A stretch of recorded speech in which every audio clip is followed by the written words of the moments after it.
Loree Sutton. Welcome, Loree. Loree is a retired U.S. Army Brigadier General, a decorated Army officer, at one point the Army's highest-ranking psychiatrist, and she is also the former, and I believe, is it correct, you're the founding commissioner for the City Department of Veteran Services? That's correct, John. Thanks. Oh, good. Excellent. Loree, welcome. Thank you so much for taking time to speak with us tonight. I will just sort of, turn it over to you. I know you've put together some transportation policy points. What do you want us to know about Loree Sutton and cycling in the city? And it is not an accident that we have these blocked protected bike lanes here on the screen, because it's one of our things that bums us out every day. John, we have a lot of work to do, don't we? But I'll tell you, none of us would have certainly ever imagined or asked for the pandemic, but with crisis does come opportunity.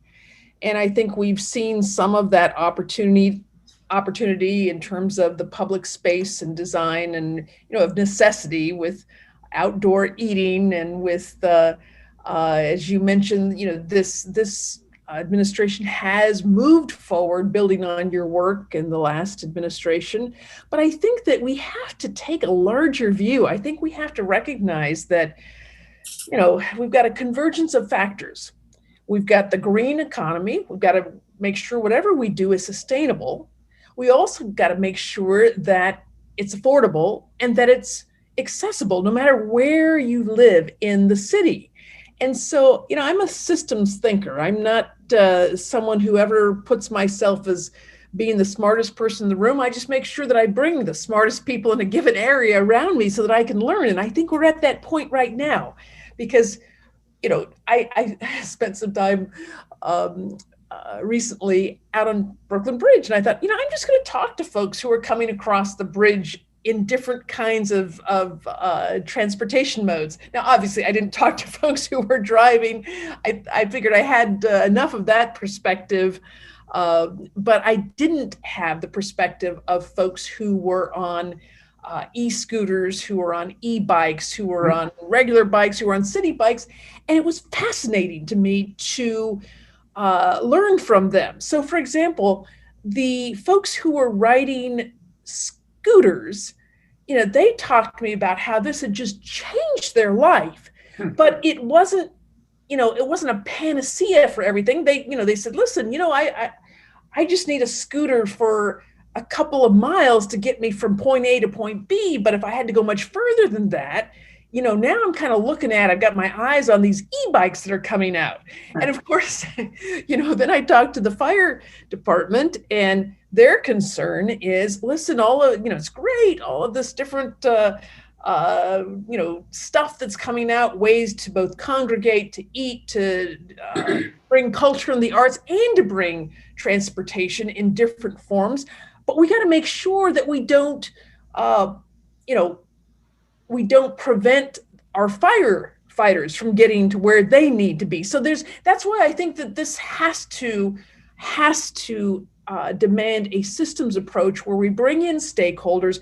We can't do it by consensus. I agree with you there, but we've got to engage with the stakeholders and ensure that the leadership understands what are the issues, what are the factors here, and let's look for public-private partnerships. City government doesn't have money now and never should have tried to do things without really insisting on partnerships. And even where there have been partnerships like the City Bike program, we've seen where, okay, good as far as it went, but it hasn't really met the accessible and inclusive criteria either. So I'm kind of an all of above thinker on this, and I want to get smart people together. Maybe we have a global competition to really look at our city from a much broader perspective to include now the increased ferry transit options. What do you do some bike riding in the city? You know, I had a bad experience with City Bike Oh, years no. ago when I would, you know, and I would love to ride with Dave Cologne or anyone else who'd like to Oh, give me he wants you to ride with him. I'd love to. I would absolutely love to because I love to ride bikes. You know, I've got a, oh goodness, I've got a 1969 Schwinn banana seat Stingray. Oh, Now, I won't wow. take that into the city, but it's a cool bike. And it No, brings me no, you back. should take that on the ride with Dave. That would be amazing. Oh, I would. Okay, I'll do that with Dave. Because, you know, here's the thing: is I've learned more about the, you know, your organization, and I've learned, you know, all of the stuff you guys are doing to teach kids how to ride and get that gleam in their eye, to marry up parks and heritage, and with recycling bikes. I'm just so excited. I really I want to be part of this, John. Cool. Wow, that's cool. I mean, thank you. That's really, that's really a nice thing for you to say, and cool for us to hear. But look, if we want to really unleash the kids, we need safer spaces for them, and we need those Absolutely. spaces to connect up. So, what is your vision? I mean, transportation alternatives, for example, put out a piece today, which was calling for a really sweeping change in the streets, and I love that stuff, right? But I also want the quality to be good. I want us to do it right. I just really it's like, thanks for dozens of miles of this, but like the dysfunction is so bad that, like, come on, we can't keep doing this. The other day, you know, John, I live in Lower Manhattan, and the other day I happened to notice, maybe it's been there for a while, I don't know, but they now have, street lights for the bike lanes, but there ended up being just a whole pile of us. Fortunately, we didn't have, there were no accidents, but people couldn't figure out because we really, there'd been no engagement or club. I mean, I don't know when or how we were supposed to learn how things were now organized, but I think it gets to the point where, So is that a bike signal on the new Broadway lane? Is that what you It mean? is, yeah. Okay. And it's a great idea. Once I realized what it was, I said, oh, this is cool. How many times have I been, walked across these crosswalks? How many times have I dodged scooters and even skateboards and now pedal assisted bikes?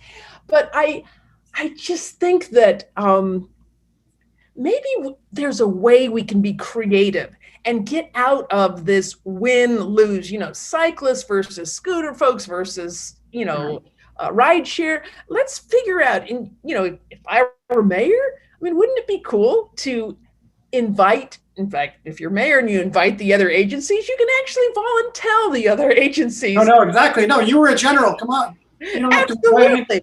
Let's get out there and come on, NYPD, grab a bike. Let's go with Dave Cologne. Let's make sure that our neighborhood policing programs are keeping up with all of the new changes so that they can be ambassadors. Let's make sure that the changes that are going on in the parks, that we are able to share that and bring the schools in, and let's bring in emergency management. Yeah, FD and PD. I mean, I just think there's all kinds of opportunities to have a very inclusive and creative and fun way of looking at such an important issue, particularly as we go forward and seek to recover, to grow our way out of this crisis. Right.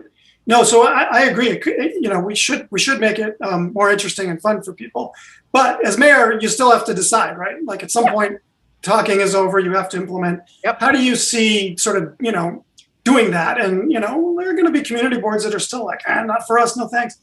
But it's a transportation network. You can't really have opt-outs. Yeah. And I think as mayor, I would want to take a systems perspective. So in other words, I don't want to be the pro scooter mayor or the pro ride share mayor or the pro bike mayor, even for that matter. I want to be the, pro quality of life, public space, get it done, get where you need to be, inclusive, accessible, affordable. And I think bikes, particularly e-bikes, I mean, I hear the rumor is, John, that this is going to be the summer 2021 of e-bikes. Is that true? I mean, they're legal at least, and look, around the world, you see certainly e-bikes are outselling other bikes, at least for adults. Well, it opens up a whole world of opportunity, but I do think your point, let's look at, I mean, nobody would say that London or Paris are, sort of rural pastoral settings, I mean, they've faced, similar challenges, I would think, in terms of the congestion factors and the difficulties. I mean, I can't even imagine traffic planning in London. That's got to be more art than Yeah, science. but they're doing it. They're building, like you said, they're going beyond paint. They're putting in infrastructure.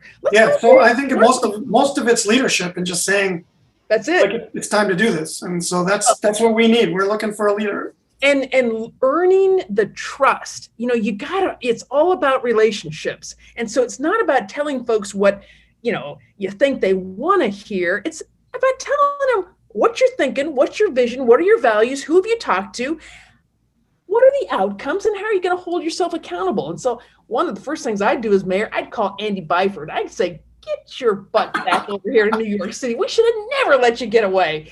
Yeah. And let's take that kind of thinking and creativity. I mean, to think that MTA, crusty, hard-boiled New Yorkers had tears in their eyes when Andy Byford left. Come on, let's bring in the Andy Byford of biking. That might be you, John. It might be me. I don't know. There's a British guy like that who's working for the prime minister. Right? Anyway, yeah, I love that. We do need that leader. We need that leadership. Loree, unfortunately, we do have kind of a short window just because of the hour. Yeah. And we have one more person to get to. But thank you for being here. We will see you on the street. We will see you in the campaign. And all the best. Thanks so much, John. Take care now.